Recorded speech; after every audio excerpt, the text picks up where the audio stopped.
sa atong morning devotion nga gahimuon matag sayo sa buntag. Murag medyo sarod nag-trouble. Come on, let's start the day right by worshiping our God. Tungod ka nagpabilin pa ang atong motto nga seek first the kingdom of God and His righteousness, and everything shall be added unto us. Amen.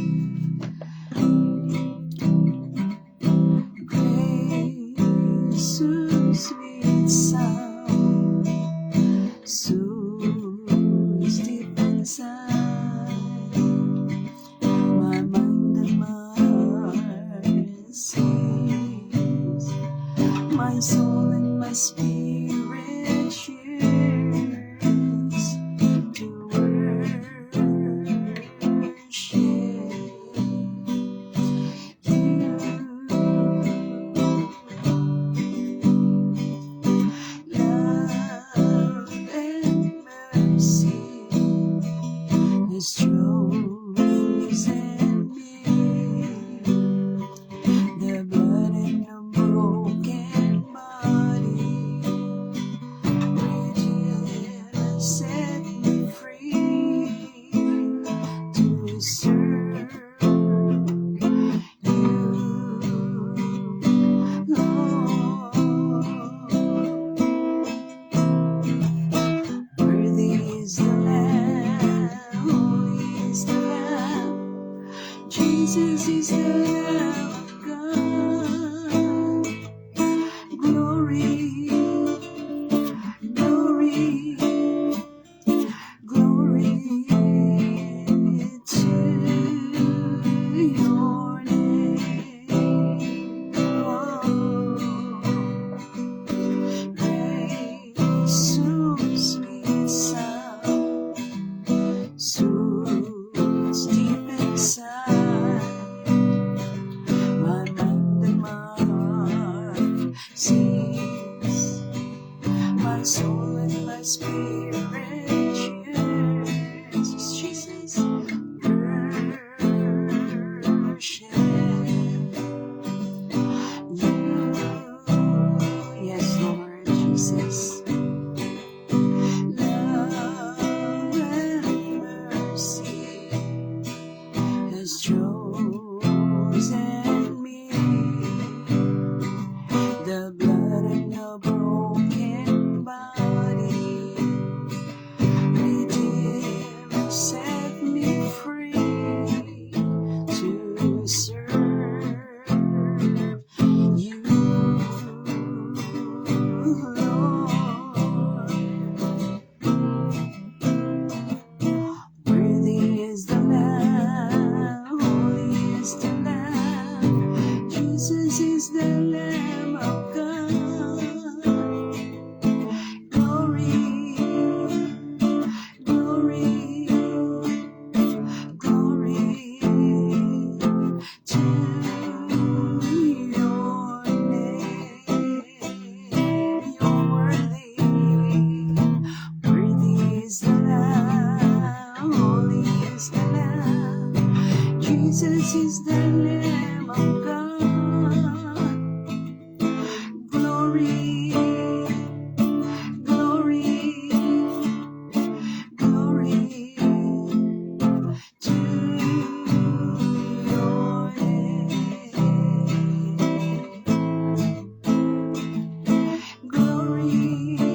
mo amahan sa kabuntagon Lord nga ipabuka pa nimo ang among mga tao nya imo mingginigol nga mobangon o God aron makahimo kami niini nga bulhaton tungod ka lang sa imong kahimayaan Lord. Salamat o salamat kay bisan pa kalidad kalinaw ginanong kakatulong imong i-provide kanamo tibok gabi Lord. Thank you kay niya na bisan pa man Lord sa imong paghatag ning laing matahong nga adlaw Ginoo nga Tuesday nga opportunity anang kanamo nga makapadayon sa pag-alagad kanimo makapadayon sa pamuhag sa mga bulhaton nga may kalambigitan sa imong kahimayaan sama ni Lord.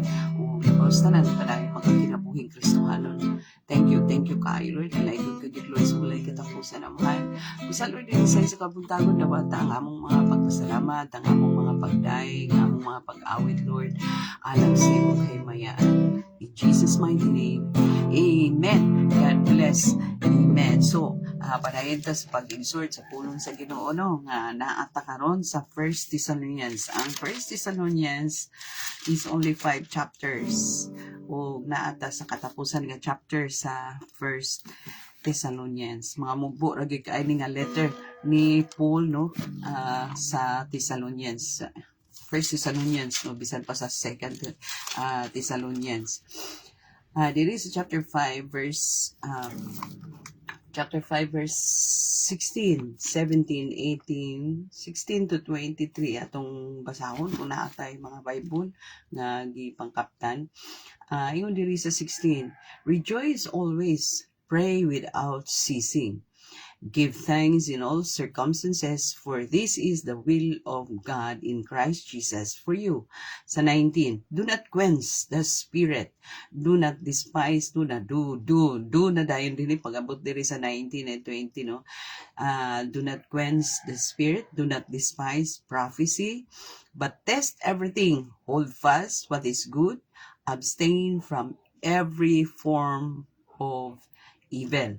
Now may the God of peace himself sanctify you completely, and may your whole spirit and soul and body be kept blameless at the coming of the Lord Jesus Christ.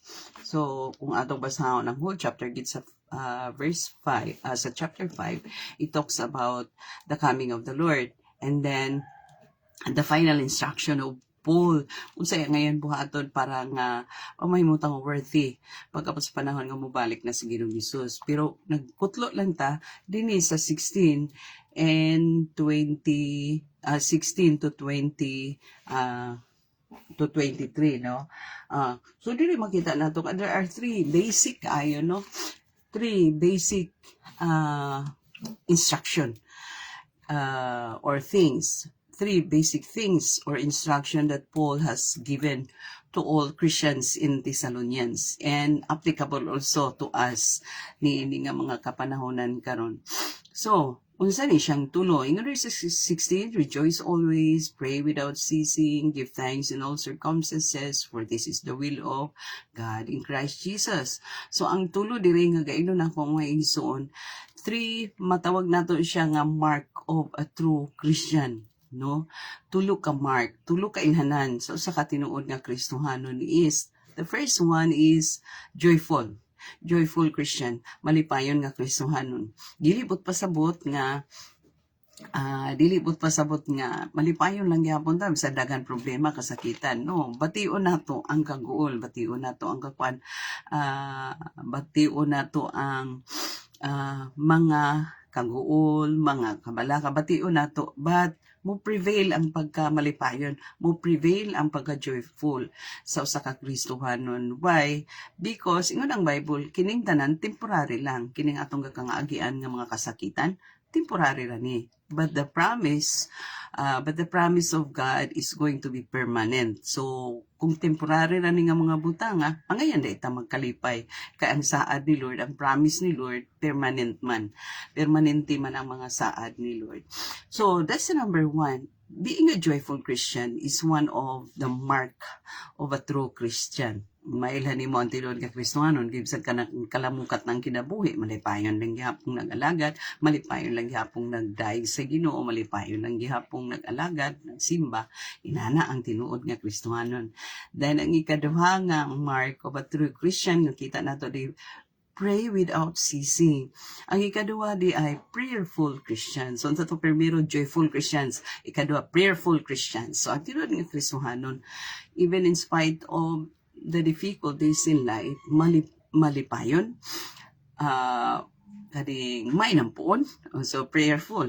Then ang ikatulo na din sa 18, give thanks in all circumstances. Pasalamatan di ay, so ang ikatulo, mapasalamaton, thankful. So joyful, prayerful, and thankful Christians. So pasalamatan din nato kung natay problema, kasakitan, dili. No, we choose what we have, what we thankful about is even in the midst of problems, difficulties in life, ang atong kapasalamatan because dunay giandam ni Lord ni solusyon sa unahan. Wala talaga pasalamat sa circumstance ha. But ang atong gipasalamatan is the way out or the solution of the problem. Because God is there. So, munang dako kay diferensya sa kinabuhing Kristohanon o sa dili Kristohanon. Munang dako kay diferensya sa tinuod nga mga Kristohanon o sa dili tinuod nga mga Kristohanon. Kay ang dili Kristohanon o Kristohanon undergo mga problema. Wala, there's no exemption. Nobody is exempted when it comes to problems, difficulties in life. Tanan, Kristohanon, dili Kristohanon, undergo na. But ang nakalamang sa mga Kristohanon, because in the midst of problems, difficulties in life, dunay saad ni Lord. O, di ba? Dunay saad ni Lord. Dunay tig-provide og solusyon. Dunay tig-provide og promise nga dili gyud magbakak. Promise nga made to be fulfilled. Dili promise nga made to be broken. Promise that was made to be fulfilled. So, iyon ana ang Lord nga atong gialagaran. So, three basic mark of a true Christian is joyful, prayerful, and thankful unto the Lord. Padayon na nato. Ingon diri sa 19, no? Do not quench the spirit. Ambot pasabot sa do not quench the spirit, mga igsoon, is do not put out the working of the Holy Spirit. Ayaw ayaw pugi ang lihok sa Espiritu sa imong kinabuhi. Kaya actually, kung wala ang Holy Spirit, dili kaya ang tanan. So, the Holy Spirit is going to work in the lives of Christians para ang dili kaya makayara, because it is only the power of God through the Holy Spirit ang mo enable no kay mo bitaw sa mga tao sa kalibutan pag dili na kaya maghikog. Pero kita mga Kristohanon, no, mo ginitiman na nato kita mga Kristohanon, bahala pag magkalukot-lukot sa problema, there is that power of the Holy Spirit inside of us that will sustain us, enable us. So that's why dili na to i-quench, dili na to pugan ang lihok sa balang espiritu sa atong kinabuhi. Kay pinaagi sa iyang lihok, no? Pinaagi sa lihok niya, kaya nato ang tanan. So munang but pasabot dili pugan, do not quench the spirit. And then sa 20, do not despise prophecy. Dili na to si tawag despise, dili na to bugal-bugalan ang mga kaning mga prophecy, no, mga sabi binisa sa prophecy or kaning exhortation or pandasig or pulong nga padasig nga gaihatag sa ato sa mga kaigsuunan. Kay gamiton sa Ginoo ang mga kaigsuunan to prophesy, to strengthen, to exhort us nga para madasig ta. So do not quench the spirit, do not despise prophecy nga gamiton sa Ginoo ang mga kaigsuunan, no? Gamiton sa Ginoo ang mga kaigsuunan para mo encourage, ginamit ang pulong sa Diyos, o para sometimes dili taganahan maminaw sa wali, no? Usahay kay dili nato gadawaton because dili according sa atong term.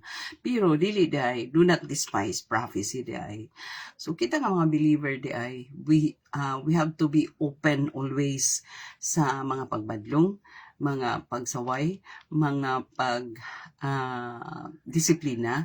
So that's part of the prophecy. So do not despise prophecy. No, kay ang matang usa ka Kristohanon naay gasa ani nga pag-exhort, pagsulti, pagbadlong, no, pag-correct. So gihatag ni Lord nga gasa taliwala sa mga Kristohanon. So we should not despise prophecy. But ingon din na nga test everything, no? But ingon din na sa 21, do not despise prophecy but test everything. So ang but pasabot mga igsoon that we should distinguish the true between the false prophecy. So unsa kaon pag-distinguish, no, ma-distinguish lang nato ang true prophecy or ang tinuod nga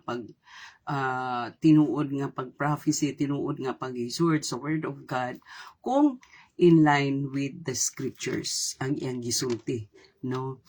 Kung in line gani si scriptures, no, ang pagbadlong niya, ang pag-correct niya, ang pag-exhort niya, pagdasig niya, but pasabot that was that kind of prophecy was coming from the Lord. Pero kung dili gani in line with the scriptures, dili na coming from the Lord. Iyahara to. So meaning kung nay mag-counsel nato, nay mag-exhort nato, ngano na gyud nga in line with the word of God. So munang naaanggot pasabot sa do not despise prophecy but test everything. So especially ang karon magud kay lisod ka i-distinguish, no, panalitan ang usa ka alaga, usa ka gituhuan natong alagad sa Ginoo nagwali. And then kung ang iyang pagpamulong contrary sa kinabuhi, no, if the life and the preaching is kaning not so contrary with each other, kung ang iyang gisulti wala niya gikinabuhi, no, mo nang naa siya that we need to test everything. So tan-awon kung in line ba with the word. So how to test? See to it nga it is in line with the scriptures, with the word of God, ang iyang gisulti o iyang pagkinabuhi. So inaana ang pagtest of everything. Moingon ni Pablo din, do not quench the spirit, do not despise prophecy, but test everything. Hold fast what is good, abstain from all forms of evil. So inaot maigsoon nga naatay na kutlo karon, no, gisugdan nato gikan sa 16, 17 and 18 ang mark of a true Christian nga malipayo ni unya may nampo ni unya mapasalamato ni dili ingratitude, dili ingrato ang Kristohanon, no.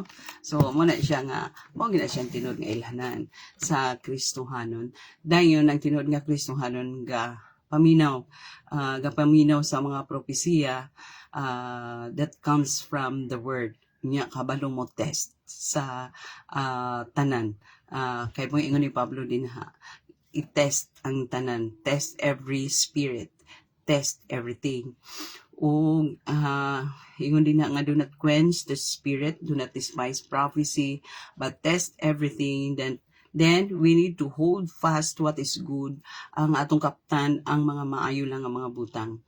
So anong gipahinumdum ni Paul, nganong gihatag ni as one of the final instruction by Paul kay aron ang Kristohanon makapadayon sa paghulat, sa pagbalik ni Ginoong Hesus, no, kay kung wala ni siya ang mga final instruction ni Pablo sa mga Kristohanon, posible gyud nga ang mga Kristohanon mga lukapa, mga luya mo atras, mo balik sa uno o sa kalit lang mo balik si Ginoong Hesus, dili na unya ta mahimo ma-forfeit na to ang promise ni Jesus, no.